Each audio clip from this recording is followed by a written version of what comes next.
मैं सीधे चलता हूं यहां से संगीत रागी जी के पास। संगीत रागी जी, परसेप्शन में 20,000 करोड़ अडानी के पास कहां से आए? क्या ये मुद्दा बन जाएगा जिस तरह से चौकीदार चोर है राफेल में था? संगीत रागी जी बताइए।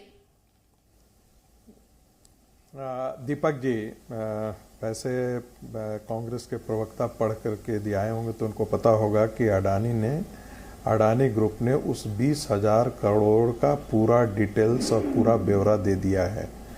कल ही ये रिपोर्ट आई थी या आज आई है, उनको एक बार देख लेना चाहिए, पढ़ लेना चाहिए। वह मैं अडानी को डिफेंड करने के लिए नहीं आया हूँ, बट मैं उनकी जानकारी के पुष्ट करने के लिए ऐसा कह रहा था। दूसरी बात, देखिए, राहुल गांधी या कांग्रेस की सुनियोजित योजना ये है, क्योंकि 8.5 साल 9 साल के दरमियान कांग्रेस पार्टी एक भी मुद्दा ऐसा नहीं निकाल करके लाई जिससे उसे लगा कि ये कितना बड़ा मुद्दा राष्ट्रीय स्तर पर बनाया जा सकता है, जिससे भारतीय जनता पार्टी को 2024 के चुनाव में हरा सकें। ये दो ही मुद्दा हो सकते हैं, या तो कोई फॉरेन पॉलिसी के लेवल पे इंडो चाइना बॉर्डर पे नरेंद्र मोदी मात खा जाते, दूसरा है या पाकिस्तान से कोई ऐसी बड़ी हार हमारी हो जाती, अथवा करप्शन का कोई एक बहुत बड़ा मुद्दा होता तो भारतीय जनता पार्टी की जो नैया है वो डगमगाते हुए दिखती और एक बहुत बड़ा माहौल खड़ा किया जाता है। आपको याद होगा 2022 से चुनाव से पहले जब किसान आंदोलन आया था तो योगेंद्र यादव और बाकी लोगों ने बहुत साफ कहा था कि भाई हमने तो जमीन तैयार कर दी थी आपके लिए, अब आप ही नहीं फसल काट पाए तो इसमें हमारा क्या दोष है। यानी कि वो जो किसान मूवमेंट भी खड़ा किया गया था वो टुकड़े टुकड़े गैंग के तहत ही, एक अभियान के तहत ही खड़ा किया गया था, और उसका पूरा ये था सुनियोजित योजना थी ताकि भारतीय जनता पार्टी को उत्तर प्रदेश के इलेक्शन और बाकी इलेक्शन में हराया जा सके। अब कांग्रेस पार्टी को ऐसा लगता है कि नरेंद्र मोदी के पीछे ऐसी चीजें चिपका दी जाए।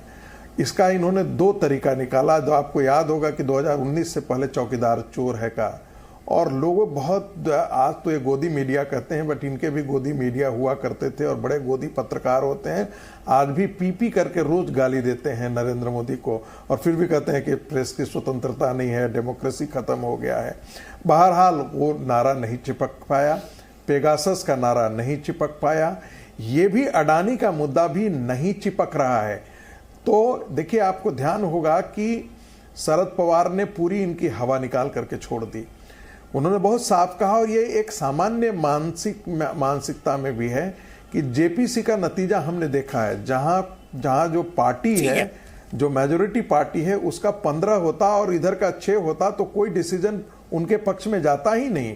तो जेपीसी की रिपोर्ट में तो कभी भी नरेंद्र मोदी के खिलाफ सरकार अडानी के आप मान करके चलते हैं, यदि आपके तर्क माने जाए तो हो ही नहीं सकता था। सुप्रीम कोर्ट एक इंडिपेंडेंट कर रही है, लेकिन इनका मन उसमें इसलिए नहीं रहा है, विश्वास नहीं, क्योंकि इनको तो राजनीति करनी है, इनको तो चोर का एक ठप्पा लगा करके देखना है।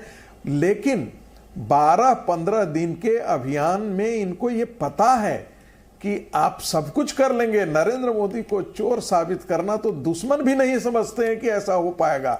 नतीजा है कि एक के एक पार्टी उनके पास चुप्पी साध ले रहे हैं। और सोनिया गांधी आपको मैंने मौका दिया, मेरे को ब्रजमोहन जी के पास भी जाना, डॉक्टर सुनील सिंह जी के पास भी जाना। ब्रजमोहन जी, मेरा सीधा सवाल आपसे, पहला, राहुल गांधी जी का आरोप कि 20,000 करोड़ रुपए अडानी के पास कहां से आए, पहला एक बात ये। दूसरी बात ये कि नहीं, जेपीसी होना ही चाहिए, और शरद पवार जी एक अनुभवी राजनेता है, मेरे ख्याल से 56 साल तो उन्होंने संसद में गुजार दिए अगर मैं गलत नहीं हूं तो। आप इन दोनों, क्या कांग्रेस पार्टी को जेपीसी मांग की जिद छोड़ना चाहिए, आप कहेंगे ब्रजमोहन जी? देखिए कि जो आदरणीय राहुल गांधी जी ने जो आरोप लगाया है 20,000 करोड़ का, चूंकि एक वो राजनेता है और उन्होंने एक आरोप लगाया है, तो उस पर अगर कोई जांच होती है, उस पर कोई अभिमत आता है, चाहे तो भारतीय जनता पार्टी की तरफ से आए, चाहे जैसे कि अभी प्रोफेसर दागी साहब ने बताया कि इस पे अडानी ग्रुप की तरफ से कोई मैसेज आया है, उस पर वो देखें, और अगर उनको लगता है कि उससे वो सहमत है तो ठीक है, असहमत है तो वो अपने मुद्दे उठा सकते हैं। उनके मुद्दे उठाने पे राष्ट्रवादी कांग्रेस पार्टी को तो कोई आपत्ति नहीं है। जहां तक बात आपके दूसरे प्रश्न की, तो उस पर भी मैं स्पष्ट कर दूं कि ये सारी चीजें जो चल रही हैं, अंततोगत्वा ये सब है किस लिए, ये सारे मुद्दे सामने इसीलिए आ रहे हैं कि देश में एक ऐसा वातावरण बना है जिसमें यह संदेश जा रहा है कि जो केंद्र की सरकार है वो आम आदमी की आवाज को दबाने का काम कर रही है, और इसके कई सारे ऐसे सिम्टम्स भी हैं जिनके आधार पर इस बात को कहा जा सकता है। जैसे कि आरटीआई की जो एक्ट था, उस आरटीआई के एक्ट को इतना कमजोर बना दिया गया है कि आम आदमी को उस पर कोई जानकारी नहीं मिल सकती। दूसरी तरफ ईडी और सीबीआई की जब हम लोग बात करते हैं तो उसमें जिस प्रकार से ईडी का जो पक्षपातपूर्ण रवैया है, उदाहरण के लिए एक ईडी के डिप्टी ज्वाइंट डायरेक्टर थे उत्तर प्रदेश के, वो 11 बजे इस्तीफा देते हैं, 11:05 पे भाजपा के वो उम्मीदवार बन जाते हैं।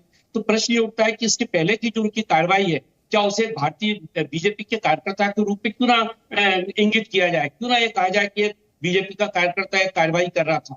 अब अगर उन्होंने कोई कार्रवाई की है तो उसे निष्पक्ष कैसे माना जा सकता है?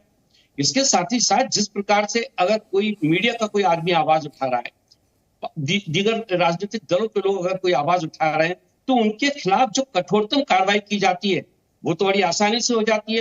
लेकिन वही डॉक्टर सुब्रमण्यम स्वामी अगर प्रधानमंत्री के ऊपर अनर्गल आरोप लगाते हैं, उनको गालियां देते हैं, उसमें भारतीय जनता पार्टी चुप रहती है।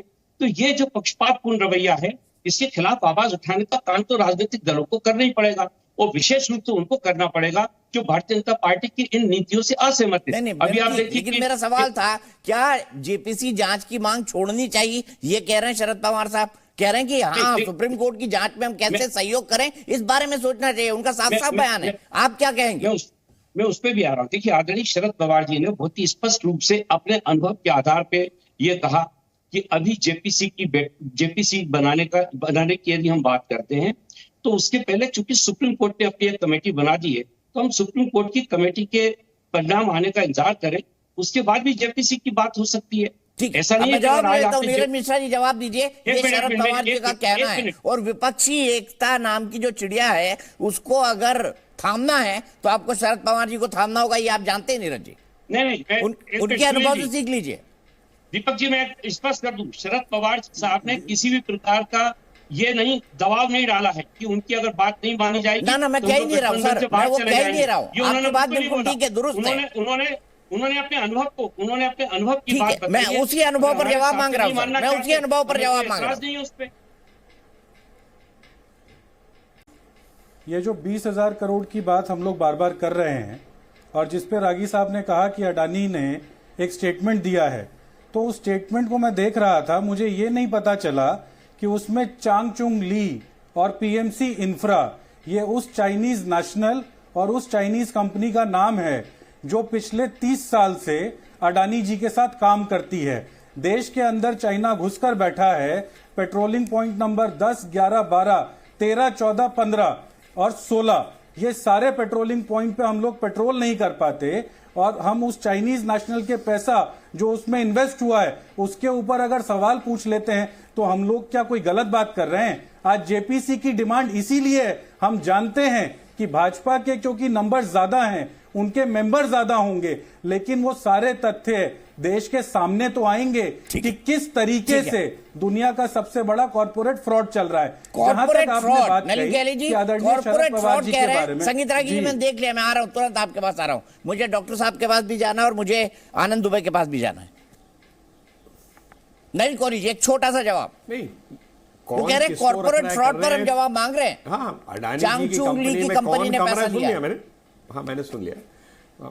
हाँ, मुझे पता नहीं कौन सी कंपनी, ना मेरा कोई लेना देना है, ना मेरी कोई इच्छा उस पर बोलने के लिए, लेकिन एक प्रिंसिपल पे एक जरूर बात कहूंगा। इसका मतलब है कि नीरज जी बड़े खुश होंगे जब राहुल गांधी जी, सोनिया गांधी जी ने चीन के पार्टी के साथ एक अग्रीमेंट साइन किया, दोनों पार्टियों का, कि उसके ऊपर में प्रश्न जरूर उठाए जाए, क्योंकि आप भी चाहते होंगे कि चीन के साथ अगर कोई इस तरह प्रकार की कोई जोड़ हो तो फिर आप चाहेंगे उस पर सवाल उठने ही चाहिए। तो आपको बड़ी खुशी होती होगी जब पूरी दुनिया पूछती है कि भी राहुल गांधी जी, सोनिया गांधी जी चीन के राष्ट्रीय पार्टी के साथ एक एग्रीमेंट कर रहे हैं। और आपको इससे ज्यादा खुशी होगी जब लोग पूछते होंगे कि भाई डोकलाम के समय जब हमारे सैनिक मर रहे थे, लड़ रहे थे चीन के खिलाफ, तब छुप कर चीन के राजदूत से राहुल जी मिले थे। फिर बाद में जब ये बात सार्वजनिक हुई तो फिर घुमा फिरा कर कुछ जवाब दिया।